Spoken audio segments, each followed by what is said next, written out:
من كل ذنب وأتوب إليك لا حول ولا قوة إلا بالله العلي العظيم. اللهم صل على سيدنا ونبينا وشفيعنا وحبيبنا ومولانا محمد صلى الله عليه وعلى آله وصحبه وبارك وسلم.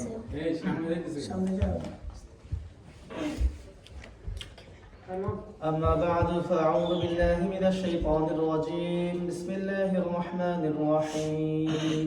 ما آتاكم الرسول فخذوه وما نهاكم عنه فانتهوا واتقوا الله إن الله شديد العقاب. صدق الله مولانا العظيم. اللهم صل على سيدنا ونبينا وشفيعنا وحبيبنا ومولانا محمد صلى الله عليه وعلى آله وصحبه وبارك وسلم. নিচে আছে না লোক? হ্যাঁ আছে হিরো আছে? হ্যাঁ আছে।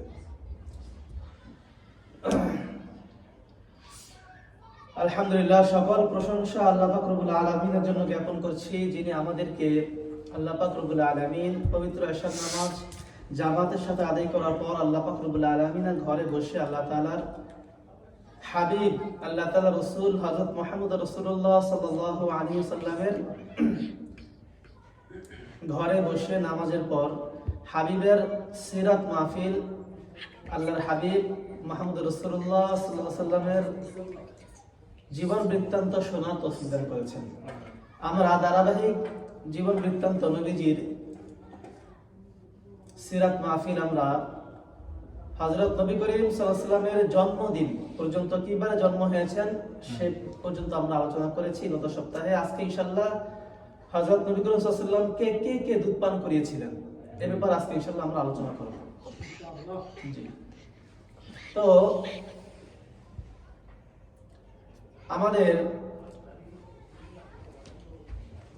আলোচনায় আজকে রয়েছে যে হযরত নবী করিম সাল্লাল্লাহু আলাইহি ওয়াসাল্লাম আমরা সকলেই জানি সোমবার দিন জন্মগ্রহণ করেছেন, না?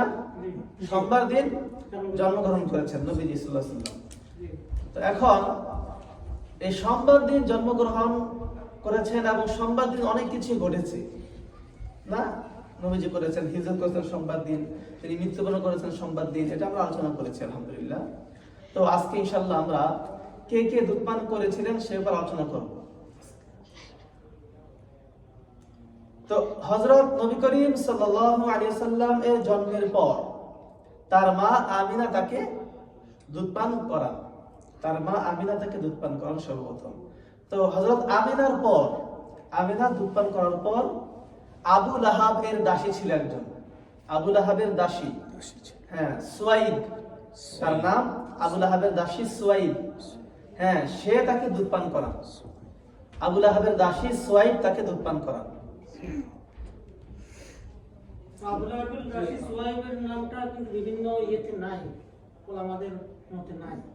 আমি কালকে যেটা পড়লাম আর কি, আচ্ছা আল বিদায়া ওয়ান নিহায়াতে আছে, হ্যাঁ আল বিদায়া ওয়ান নিহায়াতে আছে। কোনো প্রশ্ন বা না থাকলে একটু নোট করে পরে প্রশ্ন দিতে বললেন। জি, তো আল বিদায়া ওয়ান নিহায়াতে রয়েছে এবং আর রাহিকুল মাখতুম, মাখতুম এই দুটো কিতাবে আছে যে সুয়াইব, হযরত সুয়াইব, হ্যাঁ তিনি রাদিয়াল্লাহু তাআলা আনহা তিনি নবীজিকে আমিনার পর দুধ পান করান। তারপর তো ঘটনা এই হলো যে আবু লাহাব তাকে মৃত্যুর পর স্বপ্নে দেখেন, হযরত আব্বাস রাদিয়াল্লাহু তাআলা আনহু তাকে স্বপ্নে দেখেন যে কি স্বপ্নে দেখেন যে খুব খারাপ অবস্থায় আছে। তার ভাই না আব্বাস রাদিয়াল্লাহু আনহু, তার ভাই, আপন ভাই আবু লাহাব, তো খুব খারাপ অবস্থায় আছে। আবু লাহাবের অবস্থা খুব খারাপ ছিল, শোচনীয় ছিল। তবে তিনি বলেন যে সোমবার দিন আমার শাস্তিকে লঘব করা হয়, সোমবার দিন আমার শাস্তিকে হালকা করা হয়। তখন এটার কারণ জিজ্ঞেস করলে বললেন, ওলামা কেরাম এটা ব্যাখ্যা করেছেন যে আসলে সোমবার দিন নবীজি জন্ম হয়েছিল, না এটা আমরা জানি। তো নবীজির জন্মের পর যখন আবু লাহাব শুনতে পেল তার দাসীর মাধ্যমে, যে দাসী সোহাইব, হ্যাঁ সে সোয়াইব, তো সোয়াইব সে খবর নিয়ে গেছে তার মনিবের কাছে, আবু লাহাবের কাছে, যে আপনার একজন ভাতিজা হয়েছে, জন্মগ্রহণ করেছেন আজকে ভাতিজা মুহাম্মদ। তখন এই সুসংবাদ শুনে সে খুশিতে তখন তার এই বাদীকে সোয়াইবকে মুক্ত করে দিয়েছেন, আজাদ করে দিয়েছেন। এটা ছিল সংবাদ দিন। এই জন্য তার এটা তো প্রশংসনীয়, নবীজি জন্মের কারণে, সুসংবাদের কারণে সে তার বাদীকে আজাদ করে দিল। বড় একটা কাজ করলো না, মহৎ কাজ। এই জন্য আল্লাহ পাক রব্বুল আলামিন সোমবার দিন তার কি করেন, তার আযাবকে লাঘব করেন, সহজ করে দেন সোমবার দিন না। এই হলো ঘটনা। তো যাই হোক, তো এই হযরত আব্বাস রাদিয়াল্লাহু তাআলা স্বপ্ন দেখেন এবং তিনি এই ঘটনা বলেন। তো এই যে আবু লাহাবের বাদী সুয়াইব, সে আমিনার পর দুধ পান করান নবীজিকে, দ্বিতীয় না মহিলা যিনি দুধ পান করান। এবং তৃতীয় আরেকজন রয়েছেন, তিনি কে? হালিমা সাদিয়া। হালিমা সাদিয়া, তিনি তাকে দুধ পান করান তৃতীয় পর্যায়ে। কি দুধ পান করান কিভাবে? হালিমা সাদিয়া নিজেই বলেন, ঘটনা বৃত্তান্ত করেন। তিনি বলেন যে আমরা এই প্রায় 10 জন মহিলা, আমাদের আরবদের রীতিনীতি ছিল যে তারা কি করেন, তারা বাচ্চাদেরকে অন্য এলাকায়, গ্রামের দিকে তারা পাঠিয়ে দেন দুধ পান করানোর জন্য, যাতে স্বাস্থ্য সুন্দর হয়, ভালো হয়, এবং তার হৃষ্টপুষ্ট হয়, মজবুত হয়। আবহাওয়ার, গ্রামের আবহাওয়া সুন্দর না, পরিচ্ছন্ন এতে, এবং তিনি যেন শুদ্ধ আরবি শিখেন, কারণ গ্রামে বিশুদ্ধ আরবি ছিল। এই জন্য বিশুদ্ধ আরবি শেখার জন্য এবং দুধ পান করার জন্য কি করেন, তাদেরকে পাঠিয়ে দেন কোথায়, গ্রামের দিকে। এটা ছিল আগে দাত্রী হিসেবে। তো এমনি ভাবে আমিনা বলেন যে হালিমা বলেন, আমরা 10 জন মহিলা আমাদের এলাকা থেকে রওনা হয়ে কোথায় আসলাম, মক্কায় আসলাম বাচ্চা নেওয়ার জন্য। তো 10 জন মহিলা আসার সময় আমাদের 10 জনের কি ছিল, গাদি ছিল, গাধার উপর চড়ে আমরা আসতেছিলাম। তো হালিমা বলেন যে আমরা যে গাধাটির উপর চড়েছি সেটা খুব দুর্বল ছিল, কারণ আমাদের তখন ছিল কি, একটি দুর্ভিক্ষ সময়, দুর্ভিক্ষ চলতেছিল, অভাব অনটন চলতেছিল আমাদের, বিশেষ করে আমাদের এলাকায় দুর্ভিক্ষ চলতেছিল। তো যখন আমাদের খানা পিনা কিছুই চলতেছিল না, আমরা ক্ষুধার্ত ছিলাম, গরিব ছিলাম। তো আমরা অনেক গরিব ছিলাম। তো আমাদের একটি উটনি, এই গাধি ছিল, মহিলা গাধি এটা ছিল, সে খুব দুর্বল হয়ে পড়েছে। এবং একটি উটনিও ছিল আমাদের, যে উটনি থেকে আমরা দুধ ধর করে পান করতাম, জীবিকা নির্বাহ করতাম, সে উটনিও ছিল। তো উটনিটিও দুর্বল হয়ে গেছে, দুধ দিচ্ছে না, আমরা খেতে পারতেছি না। তো যাই হোক, সেই দুর্বল উটনি এবং গাধীর পিঠে চড়ে আমরা হাঁটতেছিলাম 10 জন বান্ধবীর সাথে, 10 জন মহিলার সাথে। তো দেখা যায় তারা আমাদের আগে আগে দৌড়াচ্ছে, আমরা পিছিয়ে পড়ে যাচ্ছি। হালিমা বলে, কারণ আমাদের গাড়িটা ছিল দুর্বল, এই জন্য আমরা পিছিয়ে পড়ে যাচ্ছি। তো যাই হোক, এক পর্যায়ে আমরা আস্তে আস্তে মক্কায় পৌঁছলাম। মক্কায় পৌঁছানোর পর আমরা সবাই সন্তান তালাশ করতে লাগলাম না। তো একটা জায়গায় তারা উপনীত হয়, সবাই আসে ইয়ার মতো। তো দেখা যায় যে মুহাম্মদ সাল্লাল্লাহু আলাইহি সাল্লামকে কেউ নিতে যাচ্ছে না।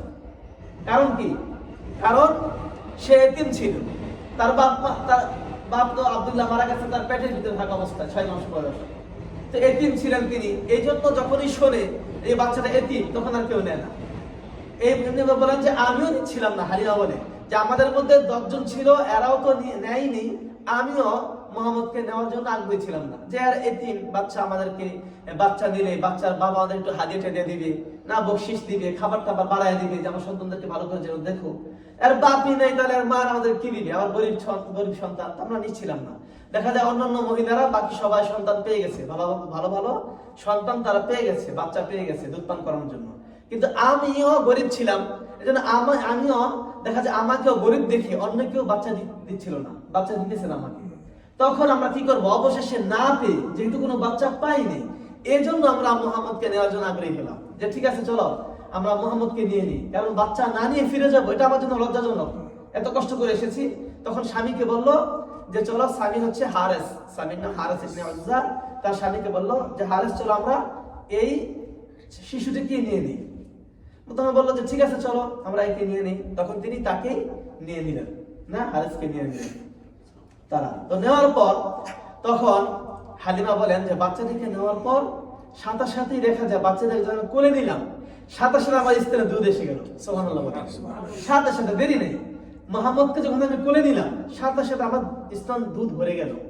এবং পাশাপাশি আমার তো স্তন দুধ ভরলোই, সেটা মুহাম্মদ শিশু বাচ্চা সেও খেলো, এবং আমার একটি সন্তান ছিল শিশু বাচ্চা, সেও দুধ পান করলো। পেট ভরে তারা দুধ পান করে ঘুমিয়ে পড়লো। এবং আমার স্বামী ওই উটনি, দুর্বল উটনির কাছে গেল, যাওয়ার পর দেখা যায় উটনিটিও দুধে ভরা, ওলান ভরে আছে দুধে। তখন তার স্বামী হারেস দুধ দোহন করে বলল, হালিমা বলতেছেন যে আমি আমার স্বামী দুরুজের তৃপ্তি সহকারে দুধ পান করলাম, পেট ভরে দুধ পান করলাম। এর আগের রাত্রিতে আমাদের ঘুম আসেনি, এর আগের রাত্রিতে আমাদের কি আসেনি, আমাদের ঘুম আসেনি, যেহেতু আমরা দুধ খাইতে পাই নাই, উঠে দুধ ছিল না উটনির, এই জন্য আমাদের ঘুম, বাচ্চারা দুধ নাই, বাচ্চা কান্নাকাটি করেছে, আমাদের ঘুম আসেনি। কিন্তু আজকের রাতে আমরা, বাচ্চাও আরামে ঘুমাইছে, আমরাও আরামে ঘুমাইলাম, ওখানে মক্কাতে ঘুমাইছি। ঘুমানোর পর সকালে আমরা রওনা হব আমাদের নিজ নিজ বাড়ির উদ্দেশ্যে। তো যখনই রওনা হলাম, আমাদের যে দুর্বল গাড়িটা সবার পিছনে ছিল, এখন সেই গাড়িটা সবার আগে আগে দৌড়াচ্ছে, সবার আগে দৌড়, শক্তি এসে গেছে। সুবহানাল্লাহ বলেন। তখন সেই হারেস হালিমাকে বলতেছে যে তুমি হালিমা কি বাচ্চা নিলে, এটা তো আজীব বাচ্চা, বরকতময় ছেলে, এটা বরকতময় বাচ্চা তুমি নিয়েছো মনে হচ্ছে হালিম। বাচ্চা আসার পর থেকেই তোমার দুধ এসে গেল স্থানে, বাচ্চারা খেলো, আবার আমাদের উটনির স্থানে দুধ এসে গেলো, আমরা খেলাম, আবার এখন আমাদের সেই দুর্বল গাভীটা সবার আগে আগে দৌড়াচ্ছে, এ তো বাচ্চার বরকত মনে হচ্ছে, তুমি তো সাংঘাতিক বরকতের বাচ্চা তুমি নিয়েছো হালিমা। হালিমা বলে হ্যাঁ আমার তাই মনে হচ্ছে। তারা খুব খুশি, ঠিক আছে চলো। যাই হোক, তারা সবার আগে আগে চলতে লাগলো। তখন অন্য অন্য বান্ধবীরা, যে 10 জন মহিলা তাদের সাথে ছিল, মক্কায় গিয়েছিল, তারা বলতেছে হালিমা কি করতেছো, তুমি যে সবার আগে চলে যাচ্ছ, একটু দাঁড়াও, ঘটনা কি, তোমার কি এই গাড়িটা সেই গাড়িটা যেটা তোমরা আসছিলা? বলো যে হ্যাঁ এটাই তো আমাদের সেই গাড়ি। ব্যাপারটা কি, এরকম কিভাবে এত গাড়িটা জোর, তার শক্তি এসে গেল, সে আগে আগে দৌড়াচ্ছে? তখন বললো যে আমরা তো বলতে পারি না কিভাবে এটা হলো। যাই হোক, তারা এক পর্যায়ে তাদের এলাকায় পৌঁছেছে। পৌঁছানোর পর তারা খুব শান্তিতে এবং খুব সুখ শান্তিতে আরামে বরকতের সাথে তারা দিনাতিপাত করতে লাগলো, জীবনযাপন করতেছে। তো যাই হোক, এক পর্যায়ে তাদের যেই বকরিগুলো ছিল, বকরি দিয়ে যে রাখাল পাঠাতো, তো রাখাল যখন তাদের বকরিগুলো নিয়ে যেত চড়াতে মরুভূমিতে, তখন চারণভূমি থেকে তাদের বকরিগুলো, হালিমার বকরিগুলো একেবারে পেট ভরে, তারপর দুধ ভর্তি করে তারা বাড়িতে ফিরে আসতো। বাকি আশেপাশে অন্যান্য লোকদের বকরিগুলো না খেয়ে ক্ষুধার্ত অবস্থায়, দুধহীন, তারা বাড়িতে ফিরত। তখন সেই মালিকগুলো রাগ হয়ে রাখালদেরকে বলতো, এই তোমরা কোথায় এই বকরিগুলো চড়াচ্ছ? যেখানে হালিমা সাদিয়া যেখানে তাদের বকরিগুলো চড়ায়, সেই চারণভূমিতে তোমাদের বকরিগুলো চড়াও, এটা করো, তাহলে লাভ হবে, তোমাদের লাভবান হইবা। তাহলে ওরাও কি পেট ভরে খেয়ে আসতে পারবে। ঠিক তাই, বাস আগামীকাল যেই কথা সেই কাজ। কি করলো? হালিমা সাদিয়ার রাখাল যেখানে তার বকরিগুলো চড়ায়, ঠিক সেইখানে অন্যান্য মালিকের রাখালগুলো তাদের বকরিগুলো নিয়ে গেল। তো একসাথেই তারা সারাদিন ঠিকই থাকলো, কিন্তু দিন শেষে হালিমার বকরিগুলো পেট ভরে ফিরছে আগের মতোই, আর তাদের বকরিগুলো সেই না খেয়ে, কারণ খাবার তো নেই, খাবার তো খাওয়াচ্ছে আল্লাহ পাক রব্বুল আলামিন, নবীজির বরকতে, মুহাম্মদ সাল্লাল্লাহু আলাইহি ওয়াসাল্লামের বরকতে না, তাদেরকে খাবার আল্লাহ পাক দিয়ে দেন, হ্যাঁ, গায়বী ভাবে। কিন্তু এদের তো আসলে খাবার নেই, মরুভূমি এলাকা, না খেয়ে ফিরতো। তখন হালিমা বলেন যে এভাবে তাদের দিন চলতেছিল এবং দিন দিন আস্তে আস্তে বরকত উন্নতির দিকে যাচ্ছে। তো যাই হোক, তো এক পর্যায়ে ভাবে চলতে চলতে এই মুহাম্মদ সাল্লাল্লাহু আলাইহি ওয়াসাল্লাম বলেন যে শিশুর, বাচ্চার 2 বছর বয়স হয়ে গেছে, মোটামুটি এখন দেখতে দেখতে খুব সুন্দর, মোটা তাজা, স্বাস্থ্যবান হয়ে গেছে, না নাদুস টুদুস হয়েছে বাচ্চাটি, নবীজি সাল্লাল্লাহু আলাইহি ওয়াসাল্লাম এটা হালিমা বলতেছেন। তো এই জন্য আমরা চিন্তা করলাম যে তার মার কাছে ফিরিয়ে দেওয়া উচিত বাচ্চাটিকে। কিন্তু আবার মনে মনে ভাবলাম যে না, এত সুন্দর বরকত আমরা পাচ্ছি, বাচ্চার বরকতে উসিলায়, এই বাচ্চাকে দিলে তো আমার বরকত হাতছাড়া হয়ে যাবো, আমরা কি করা যায়? তখন বললেন যে না, তাও আমাদের একবার নেওয়া উচিত মায়ের কাছে, 2 বছর হয়ে গেছে, নেওয়া উচিত, আবার দরকার হয় বলে নিয়ে আসবো। ঠিক যে কথা সেই কাজ, তিনি নবীজিকে তার মায়ের কাছে নিয়ে গেলেন, হালিমার কাছে নিয়ে গেলেন, আমিনার কাছে নিয়ে গেলেন হালিমা। নেওয়ার পর তখন বললেন যে আপনার সন্তান মাশাআল্লাহ খুবই বরকতময় সন্তান, বরকতময় বাচ্চা, আমরা আপনার এই বাচ্চার মাধ্যমে বহুত বরকত আমরা লাভ করেছি, আমরা পেয়েছি অনেক বরকত, আমাদের এখন কোনো অভাব নেই আপনার এই বাচ্চার আলহামদুলিল্লাহ বদৌলতে। এই জন্য আমরা চাচ্ছি যে আপনার বাচ্চাটা আমাদেরকে আবার দেন, আমরা আরো কিছুদিন, কয়েক বছর রাখতে চাই আমাদের কাছে, তার বরকত আমরা নিতে চাই। কারণ মক্কার অবস্থা বেশি ভালো না, মনে হয় মহামারী সংঘটিত হবে, মনে হয় মহামারী দেখা দিবে, হ্যাঁ, অচিরেই মক্কাতে। তাই আমি চাচ্ছি যে আপনার বাচ্চাটি আমাদের সাথে দিয়ে দেন, আমরা বাচ্চাটিকে নিয়ে যাই আমাদের সাথে, আরো 2 বছর থাক, বরকত নেওয়ার পর তারপর আবার সে কি করবে, আপনার কাছে দিয়ে যাব। তখন আমিনা বললেন যে, চিন্তা ভাবনা করে দেখলাম যে হ্যাঁ ঠিকই তো, যেহেতু তারা নিতে চাচ্ছে, আবার বরকত লাভ করতেছে, বলতেছে আচ্ছা দিয়ে দিই। বলেন ঠিক আছে যাও, তাহলে তোমরা তাকে নিয়ে যাও আর তোমাদের কাছে রাখো। তখন আমিনা রাজি হয়ে গেলেন এবং বাচ্চাকে তাদের সাথে দিয়ে দিলেন, বাচ্চাটিকে না, তারা তখন বাচ্চাটিকে নিয়ে গেল। এভাবে আর কি এই কথাবার্তা হলো। তখন বাচ্চা নিয়ে বাস হালিমা আবার চলে গেলেন। আজকে এই তৈরি ইনশাল্লাহ। আবার আগামী সপ্তাহে নবীজির বুক ফাটবে মরুভূমিতে শোয়া না, এই ঘটনা ইনশাল্লাহ আগামী সপ্তাহে আমাদের শুরু হবে, যে কিভাবে নবীজির বুক ফেটেছিল, সিনা চাক করেছিল জিবরাইল আলাইহিস সালাম আয়েশা বাচ্চা অবস্থায়। এটা আমরা আগামী সপ্তাহে ইনশাল্লাহ আলোচনা করবো। আজকে যুগে আল্লাহ পাক রব্বুল আলামিন আমাদের সবাইকে নবীজির আখলাক এবং এই সিরাতের ইলম আল্লাহ পাক আমাদের সবাইকে দান করেন এবং আমল করার তৌফিক দান করেন। আমিন। সুবহানাল্লাহি ওয়া বিহামদিহি।